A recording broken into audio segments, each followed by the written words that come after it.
యెషయా గ్రంథం ఆయన చేతికి ఇచ్చినప్పుడు ప్రభు బైబిల్ చదివడం లేదా? మరి మనం బైబిల్ చదువుతున్నామా లేదా? చదవండి, మళ్ళీ మళ్ళీ చదవండి. ఎస్, ఆయన బైబిలు చదువుటకు నిలుచుండగా, లేక వెళ్ళి చదువుటకు నిలుచుండగా ప్రవక్త అయిన యెషయా గ్రంథం ఆయన చేతికి ఇవ్వబడను. ఆయన గ్రంథము విప్పగా, ర్యాండమ్గా, అంటే బైబిల్ని అలా తెరవగానే ఆయన ఎదురుగుండా కనబడిన మాట 18వ వచనం. ఆగండి. బైబిల్ని అప్పుడప్పుడు లాటరీ బుక్ లాగా తెరిచి దేవా ఏం మాట్లాడతావో చెప్పు అని అడగటం కాదు. రోజు క్రమముగా బైబిల్ చదవాలి. ఆదికాండం నుండి మత్తయి సువార్త నుండి ఇవాళ ఎక్కడ చదివావో రేపు అక్కడి నుంచి కంటిన్యూ చేస్తే బైబిల్ సంపూర్ణంగా సరిగ్గా మనకి అర్థమవుతుంది. చాలామంది బైబిల్ చదివామంటారు. యేసుప్రభు బైబిల్ తెరిచాడు కాబట్టి ఇక్కడ తెరిచి ఇక్కడ ఒక ముక్క చదువుతారు. రేపొద్దున ఇంకోటి తీసి అక్కడ ఒక ముక్క చదువుతారు, ఇక్కడ ఒక ముక్క చదువుతారు. కొంత ఇక్కడ కొంత అక్కడ చదివేవాడికి చివరికి ఏది తల తోక ఉండదు. కాబట్టి క్రమంగా చదవాలి. బట్ ఆయా సమయాలలో ఖచ్చితంగా దేవుడు బైబిల్ ద్వారా మనతో మాట్లాడతాడు. 1 గంట 2 గంటలు, 1 రోజు 2 రోజులు ఏదైనా ఒక ప్రత్యేకమైన విషయంలో ప్రభా నీ చిత్తం ఏంటి, నీ ఉద్దేశం ఏంటి, ఈ విషయంలో నేనేం చేయాలి అని ప్రభువుని అడిగి ఆయన చిత్తాన్ని తెలుసుకోవడానికి ప్రభువు ప్రేరేపిస్తే బైబిల్ తీసి చదువు.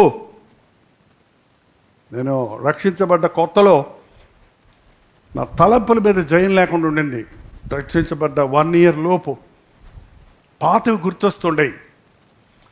ప్రభు నేను రక్షించబడ్డాను, పాపం చేయటం లేదు, కానీ పాత ఆలోచనలు వస్తున్నాయి, నన్ను పరిశుద్ధపరచు, నా రక్షణ సంపూర్తి చేయని నేను ఒకరోజు తెల్లవారుజాము 3 గంటలు అనుకుంటాను బైబిల్ కాలేజీలో దేవుని మందిరంలో ప్రార్థన చేసుకుంటుండగా, ఎంతసేపు చేశాను నాకు ప్రార్థన గుర్తులేదు, నాకు ఒక స్వరం వినబడింది. యెషయా గ్రంథం రీడ్ ఐజాయా 33:6 అనే స్వరం వినబడింది నాకు. నా చేతిలో బైబిల్ ఉంది కానీ అక్కడ చీకటిగా ఉంది, తెల్లారలేదు. ఇంకా నేను గబగబా రూమ్లోకి వెళ్ళి తలుపు లైట్ వేసుకొని చదివితే అక్కడ ఏముందో చూడండి. నీ కాలముల యందు చదవండి.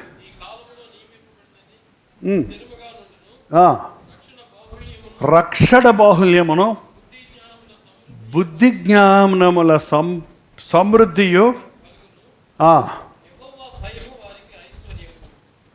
నేను ఒకటి అడిగితే ఎన్ని ఇచ్చాడో చూడండి. రక్షణ బాహుల్యము. ఇంగ్లీష్ బైబిల్ నా దగ్గర ఉండేటప్పుడు ఇంగ్లీష్ బైబిల్ చదివేవాడిని. The strength of salvation.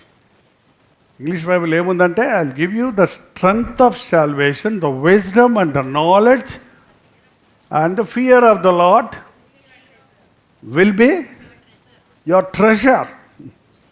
ఆహా, ఎంత కరెక్ట్గా దేవుడు మాట్లాడాడు. నీకు ఒక ధన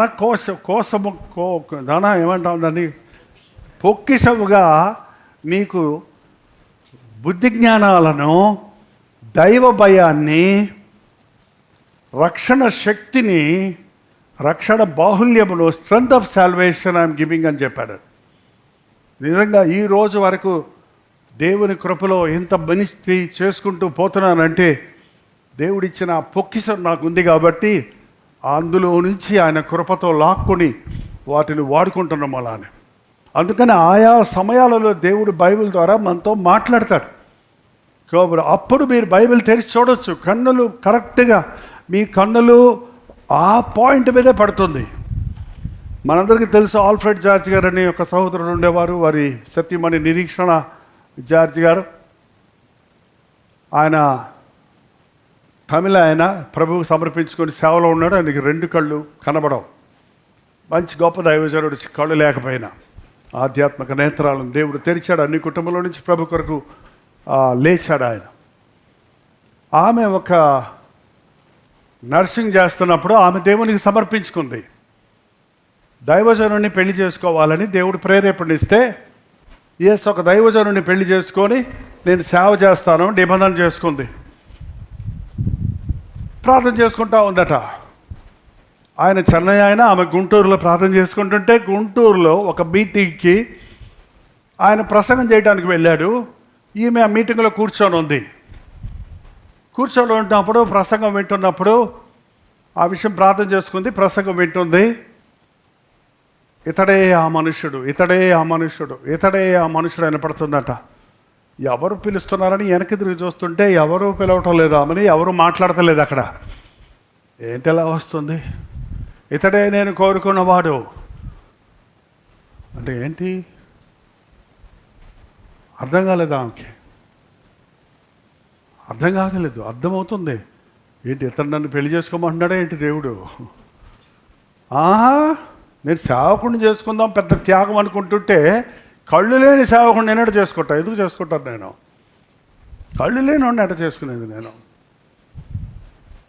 లేదు ప్రభా, అది కుదరదు ప్రభా అంటే ఇంట్లోకి వెళ్ళిపోయింది, రూమ్కి వెళ్ళిపోయిందంట. ఆమె ప్రార్థన చేసుకుంటుంటూ బైబిల్ తెరిస్తే ఇతడే నేను కోరుకున్నవాడను. అక్కడదే వచ్చింది. 3 నెలలు స్ట్రగుల్ అయిందంట. కానీ దేవుని చిత్తానికి లోబడి ఆయన ఎక్కడుంటాడో తెలీదు, ఆయన వెళ్ళిపోయాడు. తర్వాత అది పెద్దల ద్వారా మాట్లాడి చివరికి వారిద్దరూ జతపరచబడటం, Christian foundation for the blind అనే గొప్ప పరిచర్య చెన్నైలో వారు జరిగించడం.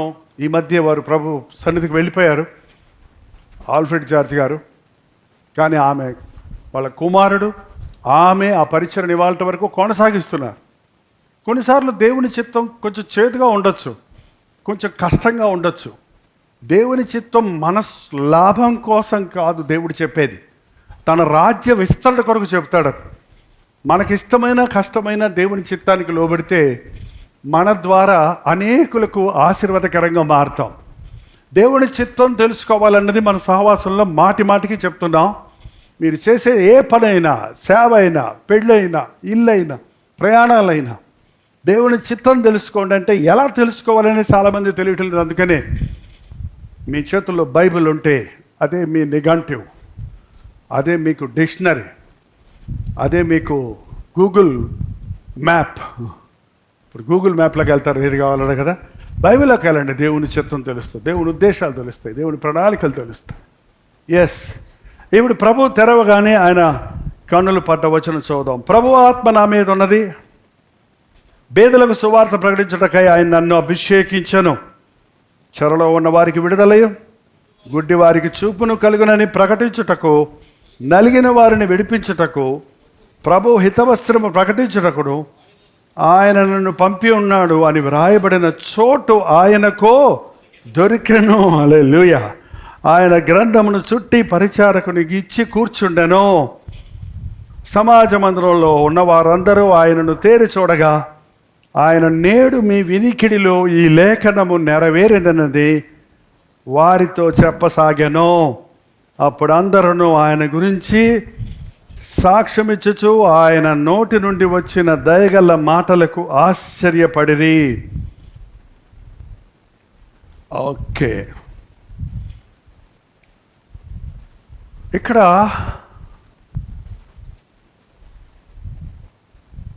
ఈ మాట ఈరోజు నా ద్వారా నెరవేరింది అని వారికి చెప్పినప్పుడు కొందరు కోప్పడ్డారు, కొందరు ఇష్టపడ్డారు, సంతోషపడ్డారు, ఆశ్చర్యపడ్డారు.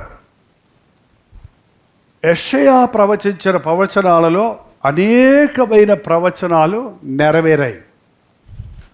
యెషయా ప్రవచించిన ప్రవచనాల్లో అనేకమైనవి మెస్సయ్య యేసుక్రీస్తు రాకడకు ముందు ఇంచుమించు 700 సంవత్సరాల క్రితమే ప్రవచించబడ్డాయి. యేసుక్రీస్తు జననాన్ని గురించి, ఆయన యొక్క పరిచర్యను గురించి, ఆయన మరణాన్ని గురించి, ఆయన సిలువను గురించి యెషయా గ్రంథంలో ముందుగానే ప్రవచించబడ్డాయి. ఎంతమంది యెషయా గ్రంథం 53వ అధ్యాయం చదివారు? అక్కడ సిలువను కళ్ళకు కట్టినట్టుగా చూడొచ్చు. యెషయా సిలువను గురించిన యేసుక్రీస్తు యొక్క శిలువ మరణముల గురించిన విషయాలు ప్రవచించాడు. కన్య గర్భవతి అయి కుమారుని కనును, అతనికి ఇమ్మానుయేలను. మీకలా ఉందా? యెషయాలో ఉందా? యెషయా కదా, యెషయా చెప్పాడు. అదిగాక మనకొక కుమారుడు పుట్టను, మనకొక శిశువు పుట్టను, కుమారుడు అనుగ్రహించబడను, ఆయన భుజముల మీద రాజ్యభారం ఉండను. ఆశ్చర్యకరుడు, ఆలోచనకర్త, బలవంతుడైన దేవుడు, నిత్యుడగు తండ్రి, సమాధానకర్త, అధిపతి అని ఆయనకు పేరు పెట్టినందుకు కూడా యేసు ప్రభుడి గురించి చెప్పింది. అంతేకాకుండా ఈ ప్రవచనం ఇందాక మనం చదివిన వాక్య భాగంలోని యెషయా గ్రంథం 65వ అధ్యాయంలో ఉన్న వాక్యము ఇక్కడ ప్రభు చదువుతున్నాడు. అక్షరాల అది ప్రభు నందు నెరవేరింది. ఆయన వాగ్దానాలు, ఆయన ప్రవచనాలు ఖచ్చితంగా నెరవేరుతాయి. హల్లెలూయా. ఎందుకంటే యేసు ప్రభు ఈ లోకానికి వచ్చాడు, నశించిన దానిని వెదకి రక్షించడానికి వచ్చానన్నాడు. పాపులను వెదకి రక్షించడానికి వచ్చానన్నాడు. ఏ ఒక్కడు నశించకుండా ప్రతి ఒక్కరూ ఆయన ద్వారా పరలోక రాజ్యంలోనికి తీసుకుని వెళ్ళడానికి వచ్చాను. అంతేకాక దీనులకు సువార్త ప్రకటించుటకు నన్ను అభిషేకించాను. ఇవాళ సువార్త ప్రకటన విషయంలో చాలామంది నిర్లక్ష్యంగా ఉన్నాం. మందిరాలలో కూర్చొని మనం ఇక్కడ చేసేది సువార్త ప్రకటన అనరు. దీన్ని ఏమంటారు? ఆరాధన. దేవుని రక్షణ పొందిన వారము, ప్రభువు చేత దీవించబడిన వారిమి, ఆయన వాక్యం విని విశ్వసించిన వారిమి, ఆయన బిడ్డలుగా, ఆయన కుమారులుగా, కుమార్తెలుగా అంగీకరించబడిన వారిమి ఆత్మతో సత్యముతో ఆరాధించున్నది ఆలయాల్లో జరిగేది. మరి సువార్త ఎక్కడ ప్రకటించాలి? అసలు సువార్త అంటే ఏంటి? ఇదిగో నేడు మీకు రక్షకుడు పుట్టి ఉన్నాడు, మీ పాపములు క్షమించబడుటకు మీ కొరకు సిలువ వేయబడిన క్రీస్తున్నాడు, మీ కన్నీటిని తుడిచే ప్రభు ఉన్నాడు, మిమ్మల్ని విడువను ఎడబాయనన్న ప్రభు మీ కొరకు ప్రాణమిచ్చిన వాడిగా ఉన్నాడు, మీ కొరకు మీ స్థానంలో త్యాగమై యాగమై మరణాన్ని జయించి మృత్యుంజయుడే లేచిన యేసు ప్రభు నామములో రక్షణ ఉన్నది, విమోచన ఉన్నది. నిన్ను స్వస్థపరచువాడను నేనే, ఆయన పొందిన దెబ్బల ద్వారా మనకు స్వస్థత ఉన్నది. మీ కన్నీటిని తుడిచేవాడు, మీ హృదయ వేదన ఉంది మిమ్మల్ని విడిపించే ప్రభు అని ఎవరి దగ్గరికి వెళ్ళి చెప్పాలండి? హాయిగా ఉన్నోళ్ళ దగ్గరికి వెళ్ళి చెప్తే మాకెందుకయ్యా, మాకు డబ్బులు ఉన్నాయి, మేము ఏదన్నా కొనుక్కుంటాం అంటారు కదా. ఎవరికి లేరప్ప? దీనులు, పేదలు. చాలామంది అనుకుంటారు డబ్బులు లేనివాడు పేద, డబ్బులు ఉన్నోడు ధనవంతుడని. మీకు తెలుసా అండి? తెలియదని చెప్పండి. ఏం పోయింది? మిమ్మల్ని ఎవరేమంటారు? లేకపోతే తెలుసని చెప్పండి. మీకు తెలుసా? డబ్బులు లేని ధనవంతులు ఎందరో ఉన్నారు, డబ్బులు ఉన్న పేదలు మరి ఎందరో ఉన్నారు. ఆ ధనవంతుడికి చాలా వస్త్రాలు ఉన్నాయి, కావలసినవి అన్నీ ఉన్నాయి, ధనంతో వెర్రవేగుతున్నాడు. కానీ ఆ లాజరుకు దరిద్రుడు, ఏమీ లేవు. కానీ ఎవరు మరణించినప్పుడు దేవదూతలు వచ్చారు? ఎవరు పరలోకంలో అబ్రహాము రొమ్మున పరదేశంలో కూర్చున్నాడు? మరి ఎవరు ధన్యుడు? ఒకడు లోకమంతా సంపాదించుకొని తన ప్రాణాన్ని పోగొట్టుకుంటే. అందుకే ఈ రోజున ధనవంతులకి సువార్త కావాలండి. క్రీస్తు లేనివాడే దరిద్రుడు, క్రీస్తును కలిగిన వాడు ధన్యుడు. మనం కలిగిన వాళ్ళకే చెప్తున్నాం, లేని వాళ్ళ దగ్గరికి వెళ్తాం లేదు. యేసు ప్రభు పరిచయులకు శాస్త్రులకి ప్రసంగం చేస్తూ కూర్చోలేదు. వాళ్ళ సంగతే సరిలేదు. వాళ్ళు ఆరితేరిపోయి ఉన్నారు వాక్యంలో. వారు ధర్మశాస్త్రం అంతా తిరిగి రాసేవాళ్ళు, వల్లించేవాళ్ళు, బోధించేవాళ్ళు. కాబట్టి ధర్మశాస్త్రాల గురించి వాళ్ళకి చెప్పాల్సిన అవసరం లేదు. వాళ్ళకి చెప్పినా కూడా ఎక్కదిగా. ఇవాళ చాలామంది క్రైస్తవుల పరిస్థితి కూడా అలాగే ఉంది. వాక్యం విని విని విని విని విని వాళ్ళకి అందులో ఉన్న మాధుర్యం కానీ, అందులో ఉన్న టేస్ట్, రుచి కానీ, దాని ద్వారా కలిగే దీవెన కానీ గుర్తించలేని స్థితిలో ఉంటున్నారు, మందమతులుగా ఉంటున్నారు. వారిని హెచ్చరించాడంటే బోధరించలేదు పరిచయులకు, శాస్త్రులకి. ఆయన గద్దించాడు వాళ్ళని, సర్ప సంతానమా అని హెచ్చరించాడు. కానీ అదే ప్రభు ఒక వ్యభిచారం చూసి సర్ప సంతానమా అనలేదు. ఒక నేరస్తుడిని చూసి దౌర్భాగ్యుడా, దిక్కుమాలనుడా, పొరా అనలేదు.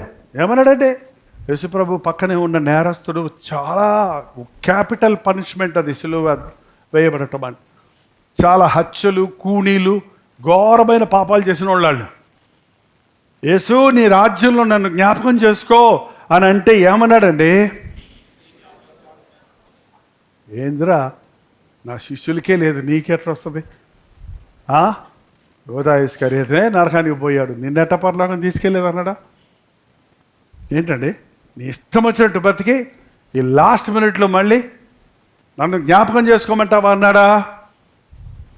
అతన్ని గద్దించలేదండి. నేడు నీవు నాతో కూడా ధైర్యపరిచాడు, ఆదరించాడు. ఆయన వ్యభిచార పాపంలో పట్టబడిన స్త్రీని తీసుకొచ్చి ఆయన ముందు పడేసినప్పుడు ఆమె కుమిలి కుమిలి ఏడుస్తుంది. ఎంత పాపేనానండి, వాళ్ళకి మనసు ఉంటుంది కదా, ఉండదా? మనుషులే కదా. తప్పు చేసినోండి, తప్పు చేసావు అని 100 సార్లు 100 మంది అనటం వల్ల ఆ వ్యక్తి ఆల్రెడీ తాను చేసిన తప్పుకి, అది పురుషుడు అవనివ్వండి, స్త్రీ అవనివ్వండి, ఎవడవనివ్వండి, మనం తప్పు చేసినప్పుడు మనకు మనశ్శాంతి ఉండదు.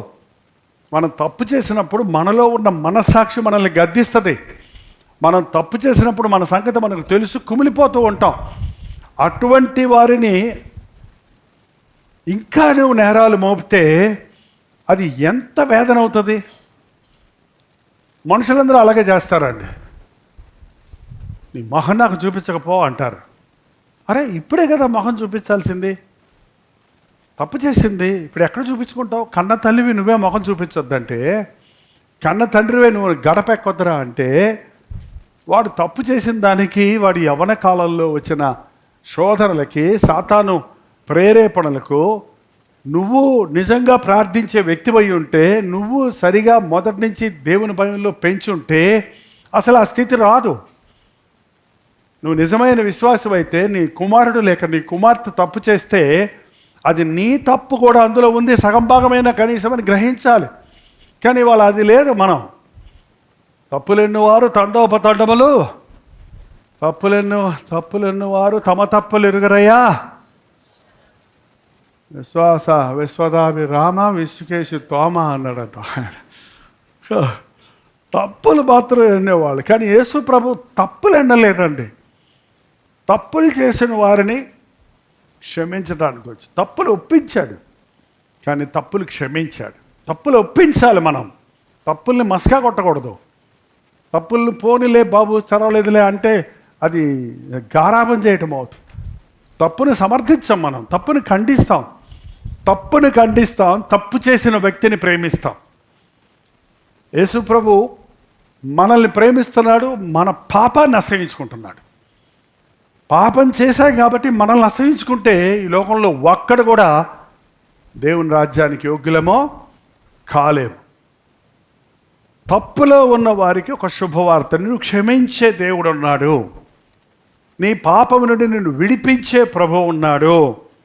ఎందుకు? దీనులకు సువార్త ప్రకటించడానికి, నలిగిన హృదయము గల వారిని, నలిగిపోయిన హృదయాలలో మదన పడేవాళ్ళు ఇవాళ చాలామంది ఉన్నారండి.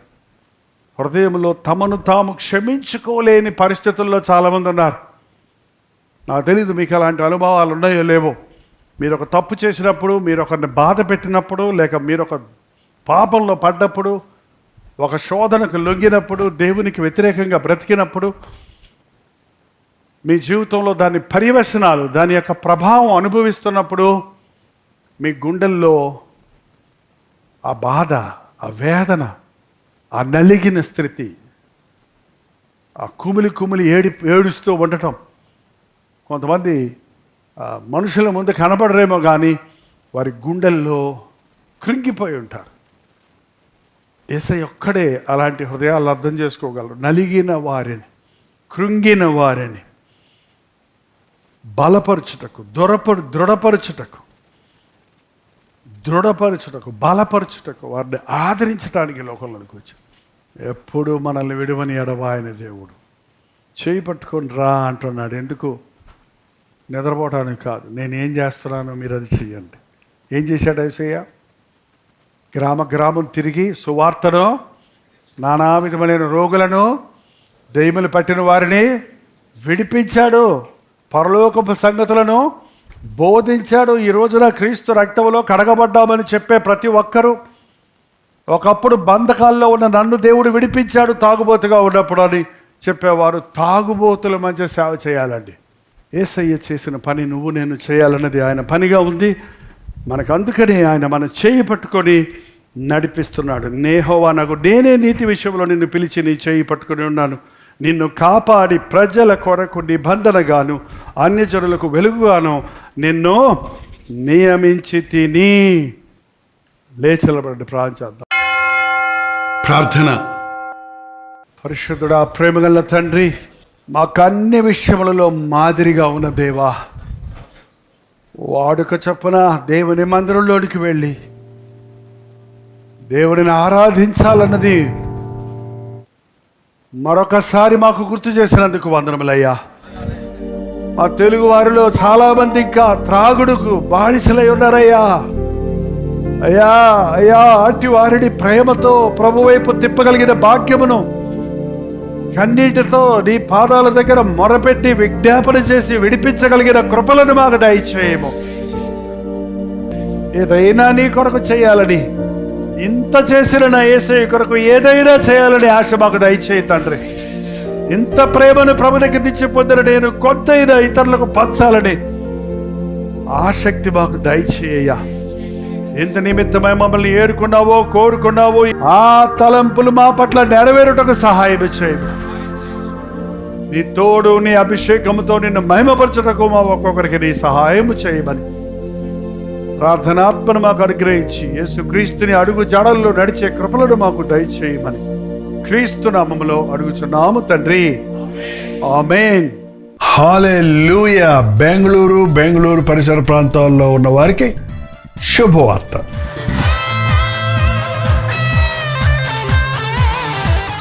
ప్రభుత్వమైతే బెంగళూరులో మే నెల 28వ తారీఖున ఒక ప్రత్యేకమైన 1 డే గెట్ టుగెదర్ను మీ కొరకు ఏర్పాటు చేస్తున్నాం.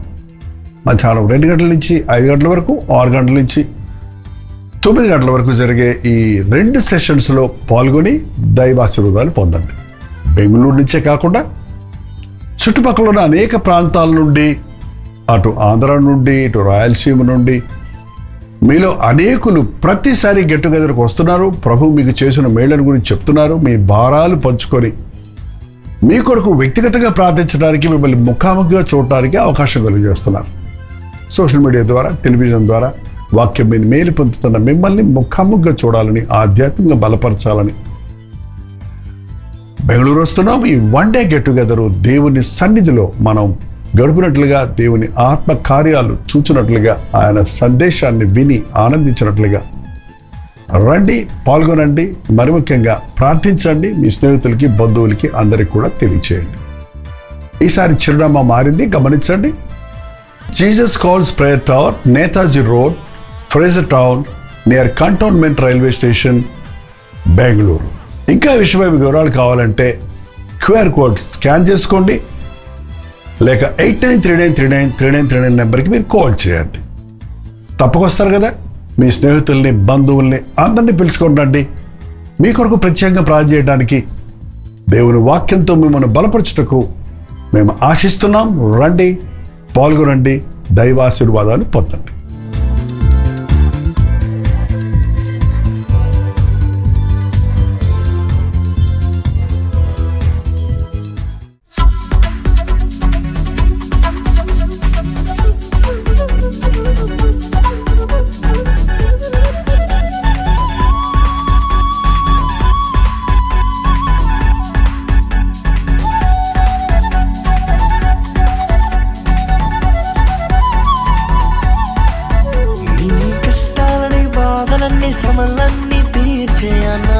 యేసే. నీ కష్టాలని బాధలన్నీ శ్రమలన్నీ తీర్చే అనాథుడు యేసే. ఆది నుండి ఉన్నవాడు ఆ దేవుడు, అద్భుతాలు చేసేవాడు నా యేసుడు.